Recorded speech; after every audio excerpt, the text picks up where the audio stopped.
সাবজেক্টের নাম হচ্ছে wait processing 3 WB401 course code. এটার উপরে অলরেডি 3-4টা ক্লাস হয়ে গেছে এই সাবজেক্টে। আমরা প্রথম যে ক্লাসটা নিয়েছিলাম এই সাবজেক্টে তোমার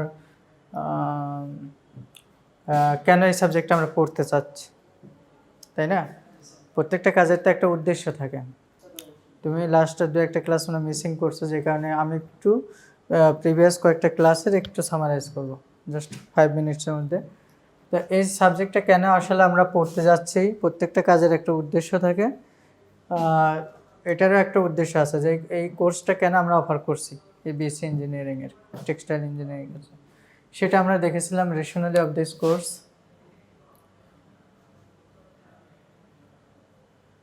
তো মানে main reason behind the offer of this course. এরপরে আমরা দেখেছিলাম অবজেক্টিভস, কি কি বিষয় আসলে পড়ানো হবে, তোমাদের শেখানো হবে। এই ওয়েট প্রসেসিং পার্ট 3-তে কি কি বিষয়গুলো আমরা শেখাবো সেইগুলি হচ্ছে আমরা অবজেক্টিভসে দেখেছিলাম যে আমরা এখানে তোমাদের ডাইং মেকানিজম, বেসিক মেকানিজমটা শেখাবো। ডাই এবং ফাইবার কিভাবে তোমাদের ডাই মলিকুল এবং ফাইবার কিভাবে ইন্টারাকশন করে, ডাই কিভাবে হচ্ছে ফাইবারের ভিতরে ঢুকতেছে, ডাইং মেকানিজমটা এক কথায়। এরপর আমরা দেখেছিলাম যে বিভিন্ন ধরনের ফাইবারকে স্পেসিফিক কিছু ডাই দিয়ে ডাইং করার প্রসিডিউর, অ্যাপ্লিকেশন, এগুলো আমরা শেখাবো। এগুলো শেখানোর পর তখন তোমরা এরপরে আমরা কি করছিলাম, course learning outcome. Course learning outcome সম্বন্ধে বলেছিলাম যে এই কাজগুলো শেখার পরে তুমি এই কাজগুলো করতে পারবা। তুমি হচ্ছে ডাইং কিভাবে হচ্ছে সেটা তুমি অন্যদেরকে বলতে পারবা, এবং এই একটা ফাইবারের সাথে, স্পেসিফিক টাইপের ফাইবারের সাথে কোন ধরনের ডাই অ্যাপ্লিকেবল এবং ওই ডাইসের সাথে কী ধরনের মেকানিজম হয় সেটা তুমি বলতে পারবা, জানতে পারবা, বুঝাইতে পারবা। পাশাপাশি হচ্ছে ওই ফাইবারকে তুমি নিজে হাতে রং করে দেখাইতে পারবা। এটাই ছিল কোর্স লার্নিং আউটকাম। এই কোর্স থেকে তুমি কি শিখছো অথবা কি তুমি অ্যাপ্লাই করতে পারবা, এটা হচ্ছে ফার্স্ট ক্লাসে আমরা পড়েছিলাম। সেকেন্ড ক্লাসে আমরা সেকেন্ড 2টা ক্লাসে পড়েছিলাম, সেকেন্ড থার্ডে ফার্স্ট চ্যাপ্টার পড়েছিলাম ডাই অ্যাগ্রিগেশন। আমরা ডাইংয়ের প্রথম একটা প্রবলেম দিয়ে শুরু করছিলাম, ডাই অ্যাগ্রিগেশন। এটা হচ্ছে ডাইংয়ের সময় জাস্ট কি হচ্ছে, ডাইস মলিকুলগুলো একত্রিত হয়ে যায়, জমাট বেঁধে যায় এবং ডাই হাইড্রোলাইসিস হয় অথবা ডাই ওয়েস্টেজ হয়। বিভিন্ন ধরনের প্রবলেম সম্বন্ধে আমরা ডাই অ্যাগ্রিগেশন চ্যাপ্টারে পড়েছিলাম। আর আজকে যেটা পড়বো সেটা হচ্ছে তোমার ডাইং কাইনেটিক্স।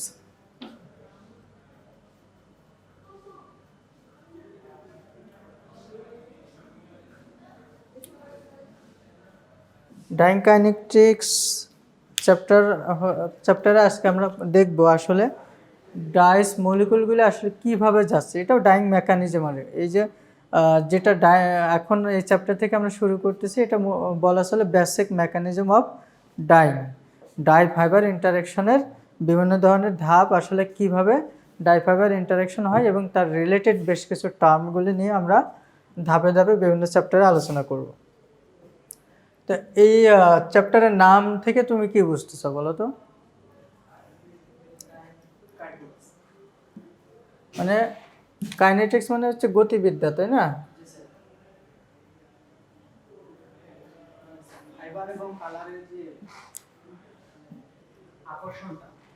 মানে ডাইং কাইনেটিক্স হচ্ছে এই যে ডাইং প্রসেসটা হচ্ছে, ডাইং প্রসেসটা যে অ্যাক্সিলারেট হচ্ছে অথবা ডাইং প্রক্রিয়াটা যে সম্পূর্ণ হচ্ছে সেই বিষয়গুলো নিয়ে এখানে আলোচনা করা। সাধারণত যদি আমরা দেখি, ডাই মলিকুল কিন্তু মুভ করে, মুভমেন্ট আছে, গতি আছে। কিভাবে গতি আছে? সাধারণত যদি আমরা একটা পাত্রের মধ্যে ডাই অথবা রং দিই, তখন এগুলো কি এভাবে দ্রবীভূত হয়ে যায় না পানির মধ্যে। এর মধ্যে যদি একটা টেক্সটাইল ম্যাটেরিয়াল দাও, তখন এগুলো কি হয়, এই সলিউশন দ্রবণ থেকে ফাইবারের ভিতরে সে মুভ করে, গতিশীল হয়।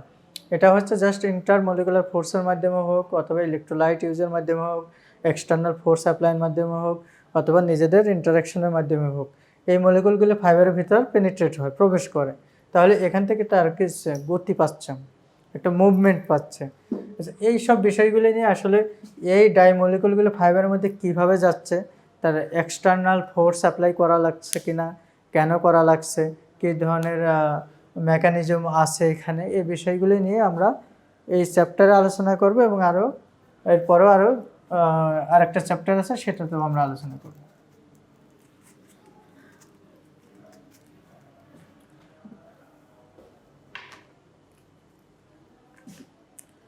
প্রথমে আসে ইন্ট্রোডাকশন। আসলে আমাদের ডাইং কাইনেটিক্সটা একটু বুঝতে হলে, ধরো এটা একটা পাত্র, বড় একটা ভেসেল, এটা হচ্ছে ডাইং একটা ভেসেল, ডাইং ভেসেল। আচ্ছা, এই ভেসেলের মধ্যে তোমার কি নিতে হবে? ডাইং করতে হলে তোমার তো সাপোজ তুমি তো ডিপ্লোমা করে আসছো, তুমি তো জানো, ফ্যাক্টরিতে জব করো, ডাইং করার জন্য কি লাগে? ফ্যাব্রিক লাগে। প্রথমে আমার লাগলো কি? Textile material. টেক্সটাইল ম্যাটেরিয়াল তোমার ফ্যাব্রিক, গার্মেন্টস, রেডি গার্মেন্টস হতে পারে, ইয়ার্ন হতে পারে, তাহলে তুমি টেক্সটাইল ম্যাটেরিয়াল দিলে, তারপরে হ্যাঁ পানি দিলা, তাই না? তারপরে কি দিবা? কেমিক্যাল বাদ দাও, ডাইংয়ের ক্ষেত্রে আমরা কেমিক্যালটা পরে আসি, আমার ডাই লাগবে, তাই না? ডাই বা কালার লাগবে। আচ্ছা, আর কিছু অক্সিলারি জিনিস লাগবে, ওগুলো এখনই আসতেছি না, আমরা পরে। তাহলে আমাদের মূল বেসিক অথবা মেন থিংসটা হচ্ছে আমাদের টেক্সটাইল ম্যাটেরিয়ালটাকে রং করা। এটাই তো আসল উদ্দেশ্য, এর বাইরে কোনো উদ্দেশ্য আছে আমাদের? রং করাটাই আসল উদ্দেশ্য। সেই রং করতে হলে কি হবে? এটা হচ্ছে সলিড ম্যাটেরিয়াল, শক্ত, আর ডাইটা আমরা নর্মালি পাউডার অথবা পেস্ট ফর্মে পাই, দুটো আলাদা জিনিস। তাহলে সেটাকে ডাইমলিকুলটাকে ফাইবারের ভিতরে ঢোকাইতে হবে, এইখানেই মেকানিজম, এর বাইরে আর কিছু নাই। তো সেটা করার জন্য আমাদের কী করতে হয়? একটা মিডিয়াম লাগে। সেই মিডিয়ামটা হচ্ছে কি? ওয়াটার, সলভেন্ট, যেটা ডাইকে দ্রবীভূত করে, দ্রাবক। আচ্ছা, এখানে তুমি কি করছো? এরপরে তুমি এই ডাই দেওয়ার পর ডাই মলিকুলগুলো দ্রবীভূত হয়ে গেল, এইভাবে থাকলো। এখন থিওরি অফ ডাইংয়ে দেখো কি কি থিওরি থাকতে পারে, অথবা ইন্ট্রোডাকশন অফ থিওরি অফ ডাইংয়ের ক্ষেত্রে দেখো, the state of dye molecules in the dye solution. এই যে ডাই বাতের মধ্যে ডাই মলিকুলগুলি কোন অবস্থানে আছে? আয়োনাইজ স্টেজে আছে, অ্যানায়নিক স্টেজে, না ক্যাটায়নিক স্টেজে আছে, এবং কোন স্টেজে আছে, সেটা হচ্ছে ডাইং থিওরির প্রথম একটা শর্ত। কথা বোঝো নি? তুমি পানিতে ডাই মলিকুলগুলো দিয়েছো, ডাই মলিকুলের বর্তমানের অবস্থানটা তুমি তো দেখতেছো যে সাপোজ এই পানিতে লাল রেড একটু ডাই দিয়েছো, পুরোটা রেড কালার হয়ে গেছে, রেড দ্রবণ হয়ে গেছে। এখন কোন অবস্থানে এই প্রত্যেকটা মলিকুল আছে, সেই জিনিসটা তোমার প্রথমে বুঝতে হবে। সেটাই হচ্ছে প্রথম শর্ত ডাইং থিওরির। The state of dyes in the solution and in the fibre during and after dyeing. এই যে বাতের মধ্যে ডাইমলিকুলগুলো কোন অবস্থায় আছে, এবং যখন ডাইং করবে, ধরো এখানে টেক্সটাইল ম্যাটেরিয়াল দিয়েছো, ফাইবারের মধ্যে এটা ঢুকে গেছে, এখন এটা কোন অবস্থানে আছে, বিফোর ডাইং এবং after dyeing, the state of dye molecule, এটা আমাদের জানতে হবে। এটা হচ্ছে ফার্স্ট থিওরি অফ ডাইং। আচ্ছা, এরপর দেখো the rate of dying process. এখন এই যে ডাই মলিকুলটা, এটা কি হচ্ছে? আস্তে আস্তে এদিকে মুভ করে ফাইবারের ভেতরে ঢুকতেছে না? ঢুকতেছে তো। এটা কি তার মানে এই মুভমেন্টের রেটটা কি, গতির হারটা কত দ্রুত যাচ্ছে? তুমি সাধারণত হচ্ছে এই পাত্রের মধ্যে যদি, অথবা একটা গ্লাসের মধ্যে তুমি একটু রং গুলায় আসে, নীলই যদি দাও বাসা বাড়িতে, একটু সাদা কাপড় দিয়ে আবার সাথে সাথে তুলে ফেলবো 5-10 সেকেন্ডে, দেখবে যে একদম কালার হয়ে গেছে। তাহলে কত দ্রুত ডাইমলিকুলগুলো ফাইবারের ভেতরে ঢুকে গেছে, ঢুকছে না? তাহলে এই আবার কিছু আছে দেখবা যে অনেকক্ষণ নাড়াচাড়া করতে করতে ওই ফাইবারের ভেতরে ডাইসটা ঢুকতেছে। তার কি, তার হচ্ছে দ্য রেট অফ পেনিট্রেশন কম, আর এখানে হচ্ছে রেট অফ পেনিট্রেশন অথবা অ্যাবজর্পশন বেশি। তাহলে এটাই হচ্ছে the rate of dying process. এই ডাইংটা কখন হচ্ছে? যখন ডাই মলিকুলগুলো ফাইবারে ঢুকতেছে, ডাইং শেষ, তাই না? ফাইবারের ভিতরে ঢুকে গেল, সেখানে মাইগ্রেশন হলো, বন্ড ক্রিয়েশন হলো, ডাইং শেষ, আমার আর কোনো কাজ নেই।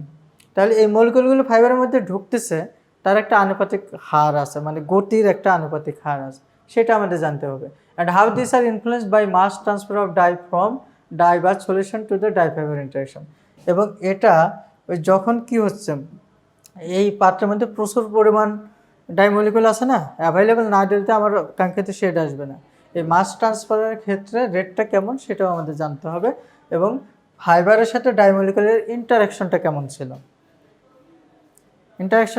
ছিল, সেটা আমাদের জানতে হবে। এরপর দেখো, the nature of the interaction between the dye and fibre molecule which are the origin of সাবস্টেন্টিভিটি।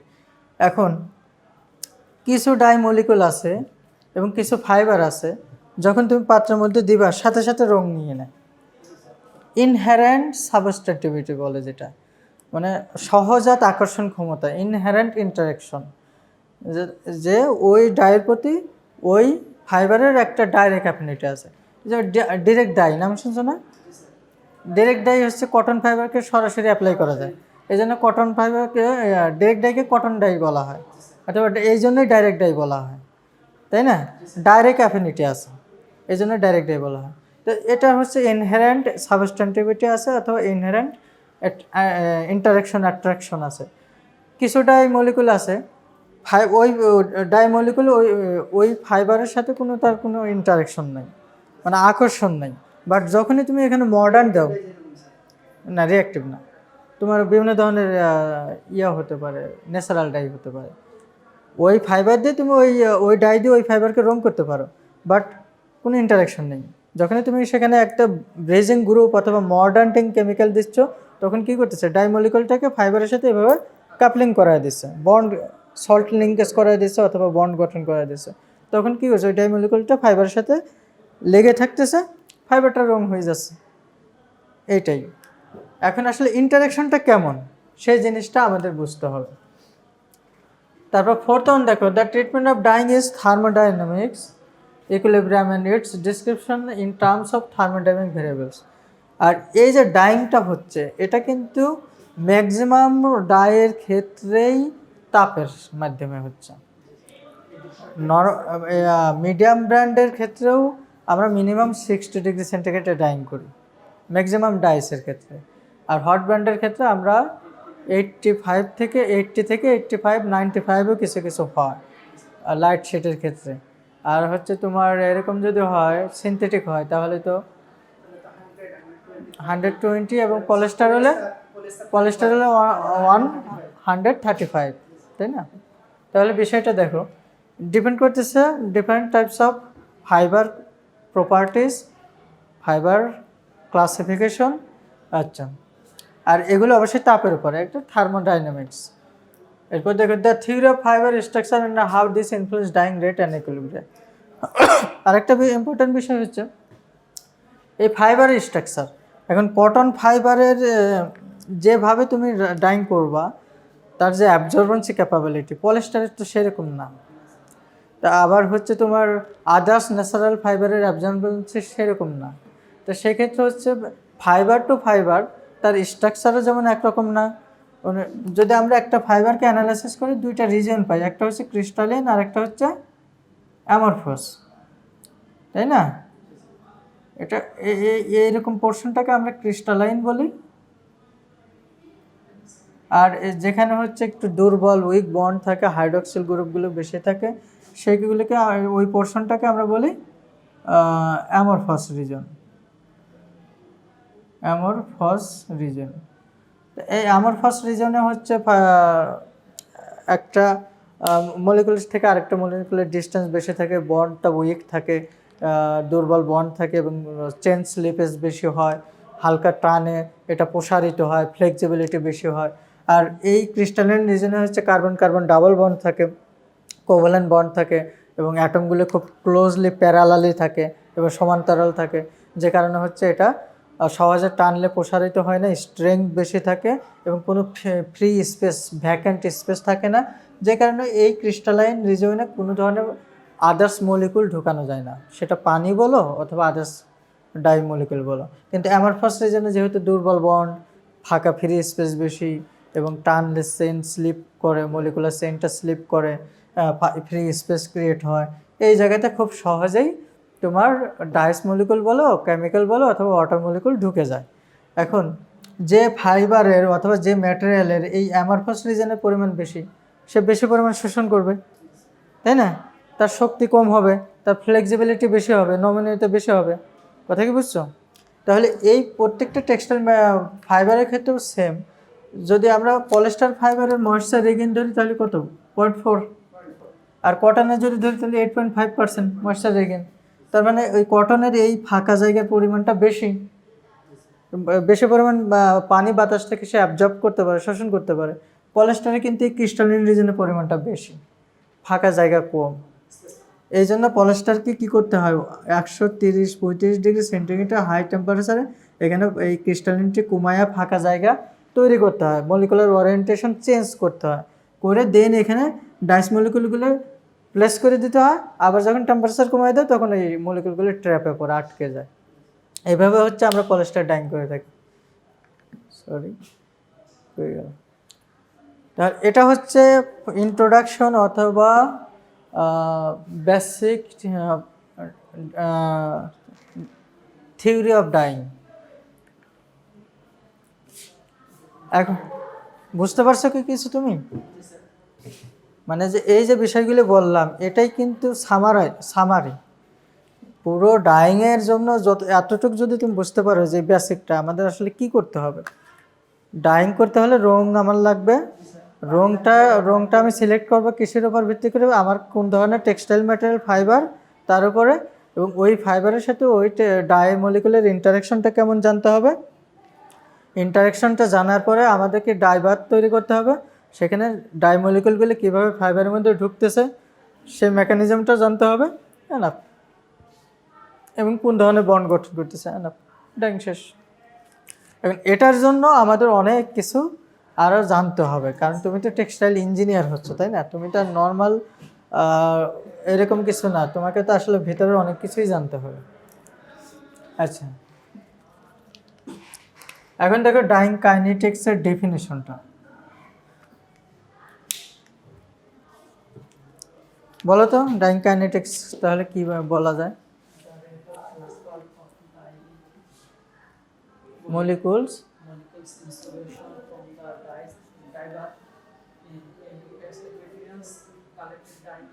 is called dying kinetics, মানে রেট অফ ট্রান্সফার, মানে ডাই বাথ থেকে, এই যে ডাই বাথের মধ্যে ডাই মলিকুল হয়েছে, এখান থেকে ডাই মলিকুলগুলো ফাইবারের মধ্যে ট্রান্সফার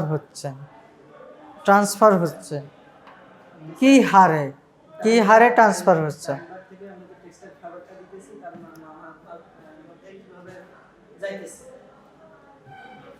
আমাদের অবশ্যই ডাই বাথের মধ্যে ডাই মলিকুল আছে, যখনই টেক্সটাইল ম্যাটেরিয়াল দিব তখনই অবশ্যই ডাই মলিকুলগুলো ফাইবারের মধ্যে ঢুকবে না? আচ্ছা, তাহলে অবশ্যই যেহেতু ঢুকবে, তাহলে কি হারে ঢুকতেছে, রেট অফ ট্রান্সফার কোথা থেকে, ডাই বাথ থেকে ফাইবারের ভিতর, এটাই ডাইং কাইনেটিক্স। একটা হার তো তোমাকে জানতে হবে, সময়ের সাথে গতির কি পরিমাণে যাচ্ছে, কি পরিমাণ মুভমেন্ট হচ্ছে, এটাই হচ্ছে আমাদের ডাইং কাইনেটিক্স। মানে ডাইমলিকুল ফাইবারে ঢুকলে ডাইং, ক্লিয়ার? ডাইমলিকুল ফাইবারে ঢুকলে ডাইং কোথা থেকে যাচ্ছে, ডাইবাথ অথবা সলিউশন থেকে যাচ্ছে। কি হারে যাচ্ছে, প্রতি সেকেন্ডে প্রতি মিনিটে কতটুক যাচ্ছে, কতগুলো যাচ্ছে, এই আনুপাতিক হারটা জানতে হবে। এটাই হচ্ছে ডাইং কাইনেটিক্স, বুঝছো? আচ্ছা, ডাইং ইকুইলিব্রিয়াম, এর পরের টার্মটা দেখো।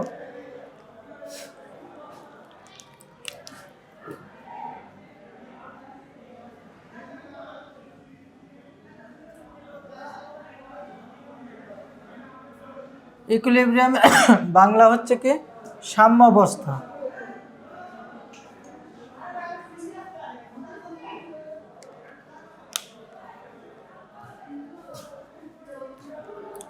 সাম্যাবস্থা মানে ব্যালেন্সে থাকা। ধরো তুমি একটা গ্লাসে চিনি দিয়েছো,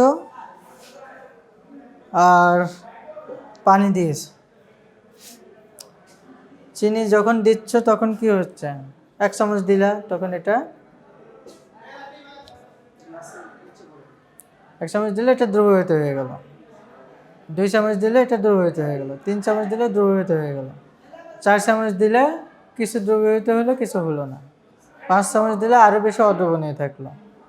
একটা পর্যায়ে কি হচ্ছে,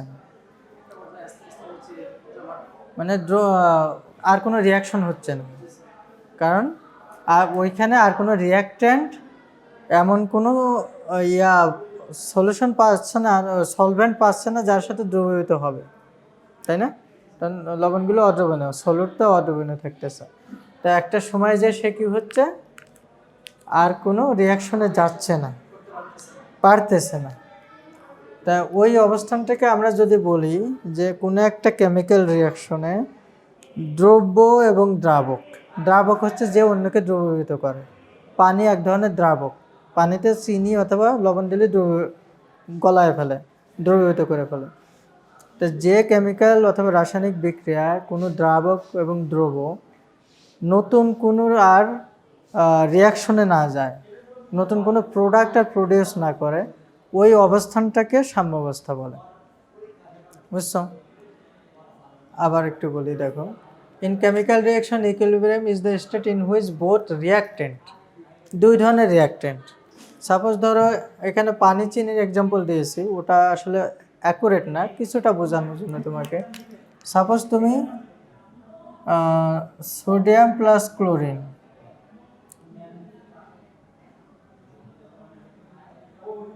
এখান থেকে কি হয়, সোডিয়াম ক্লোরাইড হয়, তাই না? ধরে নাও এটা এক্সাম্পল জাস্ট। এই দুই ধরনের প্রোডাক্ট, এই দুই ধরনের প্রোডাক্ট আমরা যখন বিক্রিয়ায় একত্রিত করব, সেখানে যদি আমরা অ্যাসিস্ট্যান্ট কোনো টেম্পারেচার থাকে, আদার্স কিছু ফোর্স থাকে, আমরা দিলাম, দেওয়ার পরে সেখানে কি হবে, রিয়াকশন হবে, সোডিয়াম ক্লোরাইড লবণ তৈরি হবে, তাই না? এই যে রিয়াকশনটা, এটা চলতেই থাকে কন্টিনিউয়াসলি, যতক্ষণ পর্যন্ত তোমার কি হয়, রিয়াক্ট্যান্ট দুইটা এমন অবস্থানে আসে যাদের আর কোনো রিয়াকশনে অংশগ্রহণ করার ইচ্ছা থাকে না। ওই অবস্থানটাকে এই রিয়াকশনের সাম্যাবস্থা বলে। মানে নতুন আর কোনো প্রোডাক্ট তৈরি হবে না, নতুন আর কোনো সোডিয়াম ক্লোরাইড তৈরি হবে না। আচ্ছা, এটা এখানে বলছে, both reactant and product are present in concentration which have no further tendency to change with time. এমন পরিমাণে তৈরি হয়ে গেল, দেখা যাচ্ছে যে কনসেন্ট্রেশন আর এই রিয়াক্ট্যান্ট যারা বিক্রিয়া করবে এবং প্রোডাক্ট যা উৎপন্ন হচ্ছে, দুইটার ক্ষেত্রেই ঘনত্ব ওই দ্রবণের মধ্যে, ওই রিয়াকশনের মধ্যে ঘনত্ব এমন ইকুয়াল অবস্থানে আছে যা তাদের কোনো নতুন কোনো কিছু রিয়াকশনেও যাবে না, নতুন প্রোডাক্টও তৈরি হবে না। ওই অবস্থানটাকে আমরা ইকুইলিব্রিয়াম বলতেছি। তা ডাইংয়ের ক্ষেত্রে আমরা কি বলবো? ডাইংয়ের ক্ষেত্রে দেখো, আমরা যখনই হচ্ছে এই ডাইমলিকুলগুলি এই ফাইবারের ভেতরে ঢুকে যাবে, পুরো ফাইবারের সমস্ত জায়গা ব্লক হয়ে যাবে। সাপোজ এখানে ডাইমলিকুল আছে 100টা, কয়টা?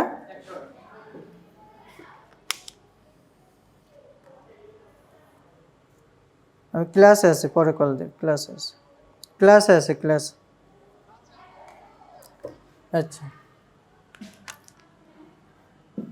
এটা হচ্ছে 100টা, সাপোজ 100টা ডাইমলিকুল আছে। এখন এই 100টা ডাইমলিকুলই তো তোমার ফাইবারের মধ্যে ঢুকবে না, 100% ডাইমলিকুল ট্রান্সফার হবে না। ধরে নাও তুমি এখান থেকে কি হয়েছে, 90টা ডাইমলিকুল এখানে ঢুকছে, ফাইবার একদম স্যাচুরেটেড হয়ে গেছে, স্যাচুরেটেড, সমস্ত জায়গাটা সমানভাবে রং হয়ে গেছে, ডাইমলিকুলগুলো ঢুকে গেছে। আচ্ছা, এই ক্ষেত্রে এখন তুমি এখানে যত টেম্পারেচার দাও, টাইম দাও, ওই ইনফিনিট টাইম বাড়াইতে থাকো, টেম্পারেচার দিতে থাকো, তাহলে কি এর ভেতরে আর কোনো জায়গা আছে ডাইমলিকুল ঢুকবে? তাহলে কি হতে পারে, তোমার ওই দেখা যাচ্ছে যে ওই ডাইমলিকুলগুলো আর ঢুকতেছে না, তার আর ইচ্ছা নেই নতুন কিছু ডাইমলিকুল নেওয়ার, এবং এই মলিকুলগুলো আর কোনো ফোর্সও পাচ্ছে না যে ভিতরে ঢোকার, আকর্ষণ পাচ্ছে না, অথবা বাইরের ফোর্স দিয়েও কাজ হচ্ছে না ঢোকার। তাহলে এই অবস্থানটাকে আমরা বলতেছি কি ডাইং ইকুইলিব্রিয়াম। বুঝতে পারছো? Dyeing equilibrium. এখন এমন সাধারণত এটার ক্ষেত্রে আমরা আরও বলতে পারি যে এই ইনফিনিট টাইমের মধ্যে যদি তুমি আবার কি করো, টেম্পারেচার অনেক বেশি বাড়িয়ে দাও, তাহলে কি হবে, কিছু ডাইমলিকুল বের হয়ে আসতে পারে, মানে ডাইংটা রিভার্স হতে পারে, ফাইবার ভিতর থেকে বাইরে আসতে পারে। কিন্তু ইনফিনিট টাইমে যদি আমরা সব কিছু প্যারামিটার ঠিক রাখি, যতই আমরা এটাকে কন্টিনিউ করি, ওর আর কোনো আকর্ষণ নাই, ওর পেট ভরে গেছে, ও আর কোনো ডাইমলিকুলগুলো ভিতরে ঢুকাবে না। ক্লিয়ার? ওই অবস্থানটাকে আমরা বলতেছি ডাইং ইকুইলিব্রিয়াম। আচ্ছা, এটার ক্ষেত্রে দেখো, a true equilibrium implies that the dye is also uniformly distributed throughout the fibre. এর সুষমভাবে ফাইবারের মধ্যে ডিস্ট্রিবিউশন হয়ে যাবে। Most of equilibrium properties of dyeing system depend on below quantities. কী কী বিষয়ের উপর ডাইং অ্যাফিনিটিসটা নির্ভর করে?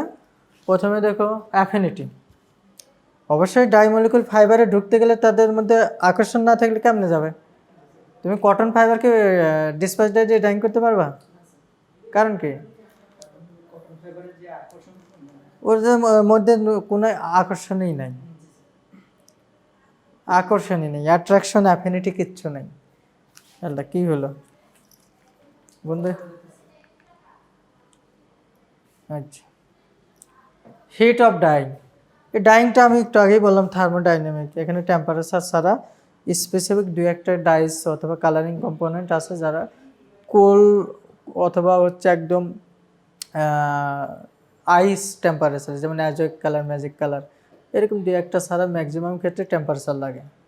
আচ্ছা, এন্ট্রপি অফ ডাইং মানে কোন একটা ডাইং প্রসেসটা কমপ্লিট হতে কি পরিমাণ এনার্জি, হিট দরকার সেটা। তারপর রেট অফ ডাইং, ওই যে কি ডাই মলিকুল কী হারে ফাইবারের ভিতরে যাচ্ছে, এটা। তো এই বিষয়গুলির উপরে সাধারণত ডাইং ইকুইলিব্রিয়াম নির্ভর করে, সাম্যাবস্থাটা নির্ভর করে। তুমি যদি এরকম দেখো যে আস্তে আস্তে যাচ্ছে, এটা ইকুইলিব্রিয়াম স্টেজে আসতে অনেক সময় লাগবে না, মানে স্যাচুরেশন হতে ভেতরে সব জায়গায় দখল করতে সময় লাগবে না, এটাই। এখন বলে এখানে কোনো কোশ্চেন আছে কিনা, বুঝতে পারছো?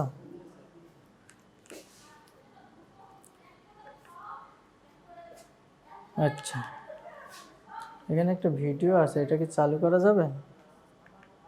না, পিডিএফ এটা। আচ্ছা, এখন দেখো এক্সেশন প্রসেস ইন ডাইং।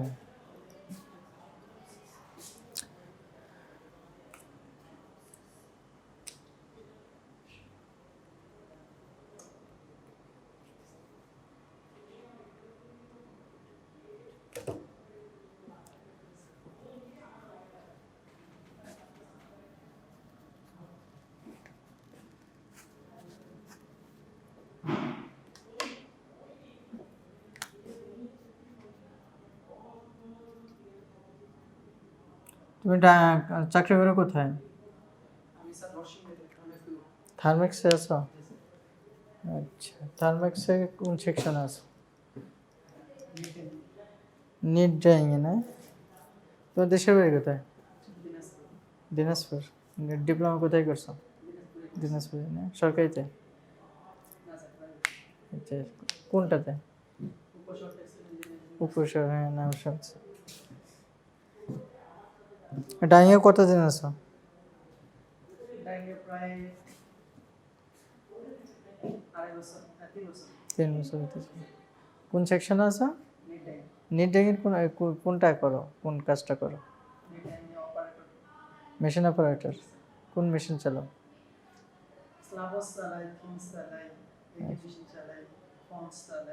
আচ্ছা, অনেকগুলো। ওদের তো ক্যাপাসিটি অনেক বড়, তাই না? কত ক্যাপাসিটি এখন?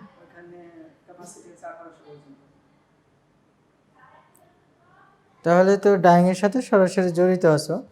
এই সাবজেক্টটা তোমার জন্য খুব ইম্পর্টেন্ট, ঠিক আছে? এক্সজশন, এই ওয়ার্ডটার নাম শুনছো কখনো?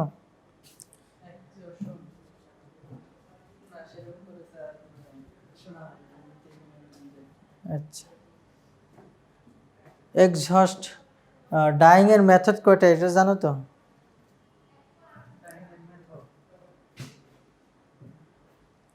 ডাইং কত কোন কোন পদ্ধতিতে করা হয়? একটা হচ্ছে এক্সহস্ট আর একটা প্যাডিং। এখন তো অনেক ধরনের মেথড চলে আসছে। তা এক্সহস্ট হচ্ছে ডুবায়া এবং এক্সহশন করে জাস্ট হচ্ছে একদম ডাইমলিকুলগুলো ভিতরে ঢুকায় নিয়ে এক্সহশন।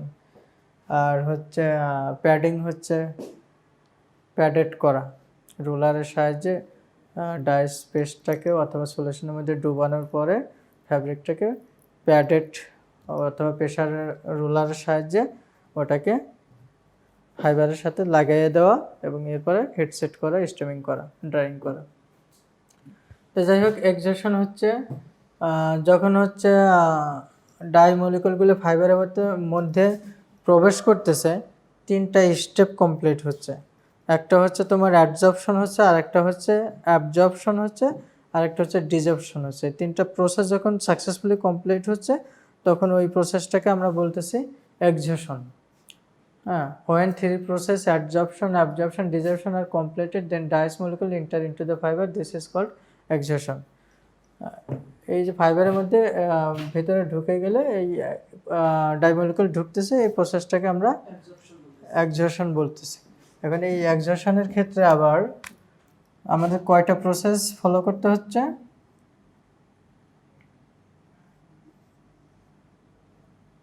দেখো, প্রথমে ডাইমলিকুল কি করে? ধরো ডাইবাতে তুমি দিছো, সলিউশন তৈরি করছো, দেওয়ার সাথে এরপর তুমি ফাইবার দিছো, একটা ফাইবার বড় করে দেখছি আমরা এখানে। এই প্রথম কাজটাই কি? দেওয়ার সাথে সাথে ডাইমলিকুলটা ফাইবারের সারফেসে আসবে। কোনটাকে আসবে? কোনো কিছু ভিতরে ঢুকতে হলে তো অবশ্যই তার সান্নিধ্যে আসতে হবে। কোনটাকে আসতে হবে? আসতে হবে না? যখন এই সারফেসে আসবে, এই প্রসেসটাকে আমরা বলতেছি অ্যাডজর্পশন। অ্যাডজর্পশন। আচ্ছা, এরপরে কি হলো? সেখানে ইন্টারাকশন হলো, ফাইবারের সাথে তার ইন্টারাকশন হলো, এবং সেখানে যদি আমরা ফোর্স, ইলেকট্রোলাইট দেই কিংবা আদার্স ইন্টারাকশনের মাধ্যমে সেটা কি হলো? ফাইবারের ভিতর ঢুকে গেল। তখন এটাকে বলতেছি আমরা অ্যাবজর্পশন। আবার যদি এরকম হয় যে কিছু ডাইমলিকুলগুলো দেখা যাচ্ছে যে প্রেশার এবং টেম্পারেচারের কারণে বাইরে চলে আসলো, সলিউশনের ভিতর চলে আসলো, এটাকে আমরা বলতেছি ডিজর্পশন। এই 3টা প্রসেস কমপ্লিট হওয়ার পরেই যে ডাইমলিকুলগুলো ফাইবারের মধ্যে থাকলো ওইটাকে আমরা বলতেছি এক্সহশন, মানে সহজ বাংলায় যেটা বলবে সিম্পলি। আচ্ছা, এখানে দেওয়া আছে, দেখো, when ডাইমলিকুল comes into the fiber surface it is called adsorption। এখানে দেওয়া আছে, দেখো বুঝো কিনা।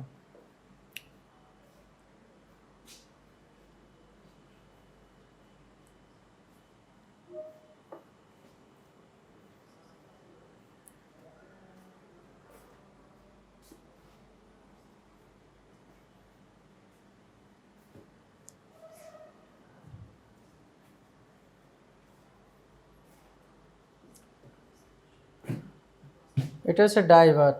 এই মলিকুলগুলো যখন ভেতরে ঢুকতেছে অ্যাবজর্পশন, যখন গায়ের উপরে আসছে অ্যাডজর্পশন, যখন একটু টাইম, টেম্পারেচার, প্রেশার বিভিন্ন কারণে যখন আবার বের হয়ে যাচ্ছে তখন এটা ডিজর্পশন।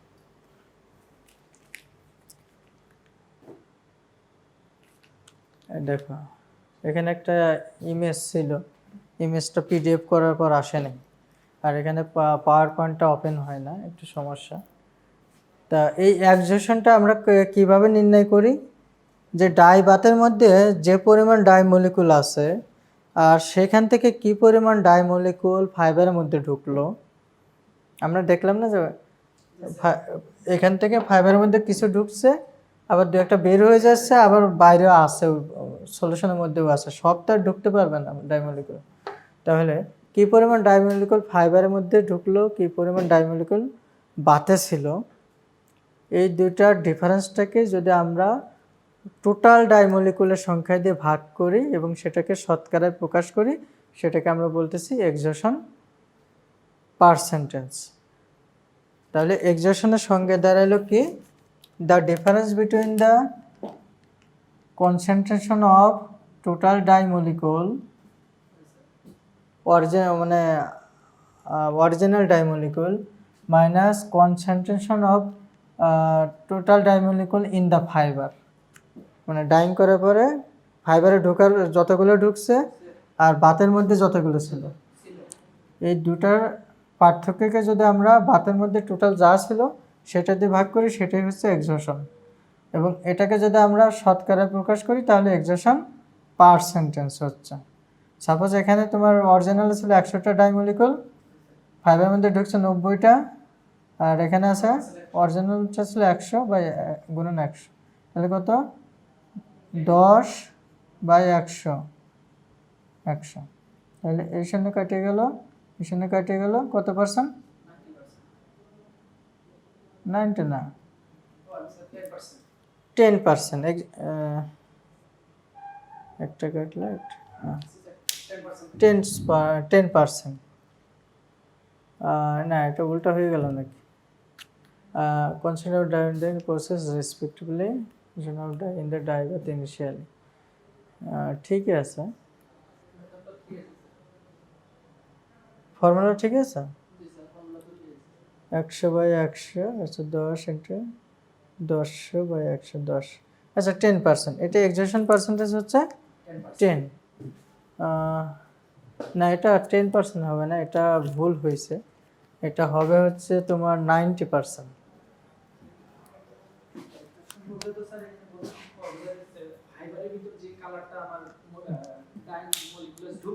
হ্যাঁ হ্যাঁ, সেই পার্সেন্টেজটাই তো বার করতে বলছে। এক্স্যাক্টলি। আর ডাইং বাতে আমার যে ডাইং মলিকুল ছিল সেটা তো না। না, এটা হচ্ছে এটাই ভুল হয়েছে, তুমি এটা ধরতে পারছো ভালো, কারণ টোটালের মধ্যে আমার ঢুকছে কত? 90। তাহলে আমাদের এখানে আসবে শুধু 90 দিলেই হবে, ডিফারেন্সটা অন্য জায়গায় করে নিবা, তাহলে 90টা আমাদের হবে হচ্ছে 90%। হ্যাঁ, এটাই। তাহলে বিষয়টা বুঝতে পারছো? মানে 100টার মধ্যে 90টা ঢুকলে 90% হবে, স্বাভাবিক। এটাই হচ্ছে এক্সোশন পার্সেন্টেজ। এটা হচ্ছে the mass of dye molecule taken in the dye bath আর mass of dye molecule penetrate into the fibre, এই দুটার ডিফারেন্সটাকে যদি আমরা শতকরা প্রকাশ করি তাহলে আমাদের পার্সেন্টেজটা বের হচ্ছে এক্সোশন পার্সেন্টেজ, যে কি পরিমাণ ডাই ফাইবারের ভেতর এক্সস্ট হয়েছে। হ্যাঁ, এটাই, এটা হচ্ছে মানে তোমার এক্সোশন পার্সেন্টেজ বের করার ফর্মুলা, এবং এটা জাস্ট সিম্পলি এভাবেই তোমরা ক্যালকুলেশন করবে। এখন দেখো, এই এক্সোশনের একটা গ্রাফ এখানে দেওয়া আছে, এই যে চার্টটা দেওয়া আছে স্লোপ অফ, এটাকে বলতেছি আমরা স্লোপ অফ ডাইং, মানে এই স্লোপ দ্বারা বোঝাচ্ছে হচ্ছে ঢাল, অথবা এই যে বক্ররেখা কার্ভ, এটাই হচ্ছে ডাইংটাকে বোঝাচ্ছে। প্রথম যখনই হচ্ছে ডাইবাতের মধ্যে তুমি হচ্ছে কাপড়টা দিবা, সাথে সাথে দেখবে কয়েক সেকেন্ডে রং হয়ে গেছে, খুব দ্রুত রংটা ধরে ফেলছে। তখন কি হয়, ওই সময়ের সাথে ডাইংটা একদম প্যারালালি হতে থাকে।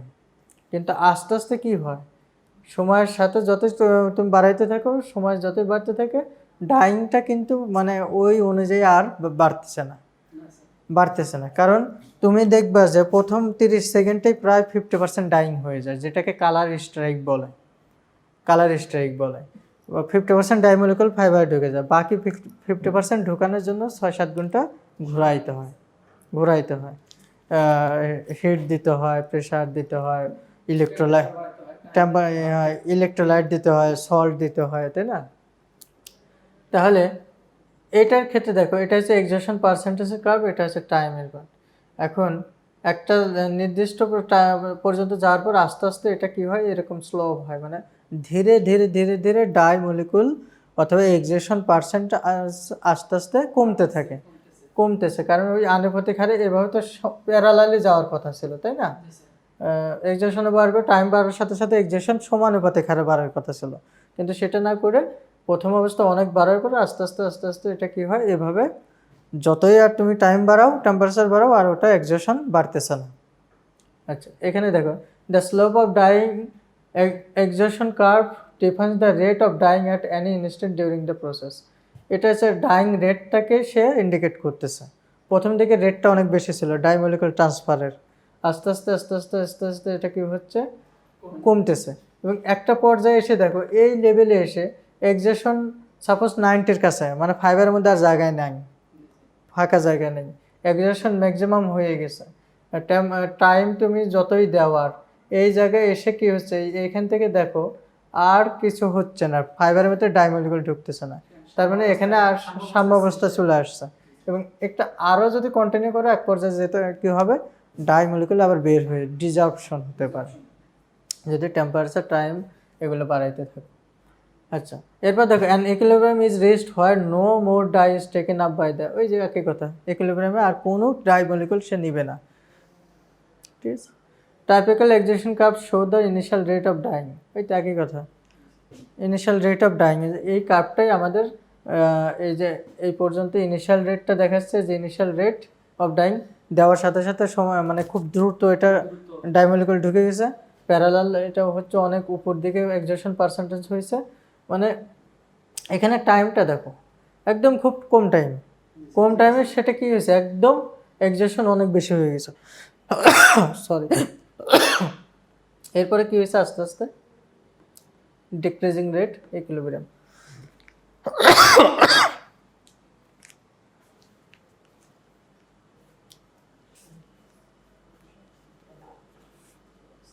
বুঝতে পারছো? এটা হচ্ছে এক্সেশন এবং এটা ডাইং রেট, ডাইং কার্ভ, এটা দ্বারাই আমরা আসলে এক্সেশন পার্সেন্ট কি ডাইংটাকে আমরা বুঝতেছি, আসলে ডাইং রেটটা কেমন হয়, অথবা ডাইং কাইনেটিকটাও আমরা বুঝতেছি।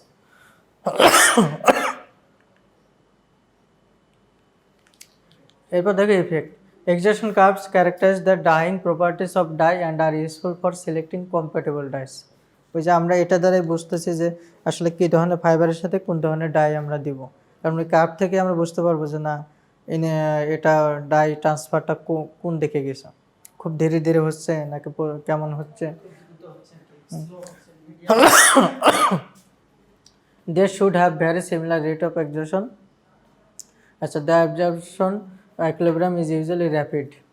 আর আরেকটা বিষয় হচ্ছে এই যে অ্যাবজর্পশনটা হচ্ছে না, ডাইমলিকুলগুলো ফাইবারের সারফেসে আসতেছে, এটা খুব দ্রুত হয়। ওই যে কালার স্টেকের কথা বললাম না, ফার্স্ট 30 সেকেন্ডের মধ্যে প্রায় 50% ডাইং হয়ে যায়। তার মানে কি, এই অ্যাবজর্পশনটা হচ্ছে এই ফাইবারটা অথবা টেক্সটাইল ম্যাটেরিয়ালের মধ্যে রঙের দ্রবণে দেওয়ার সাথে সাথেই একদম ডাইমলিকুলগুলো সারফেসে চলে আসে, ফাইবারের সারফেসে চলে আসে। আচ্ছা, thank you, this is the last of this class. If you have any question, you can make a question.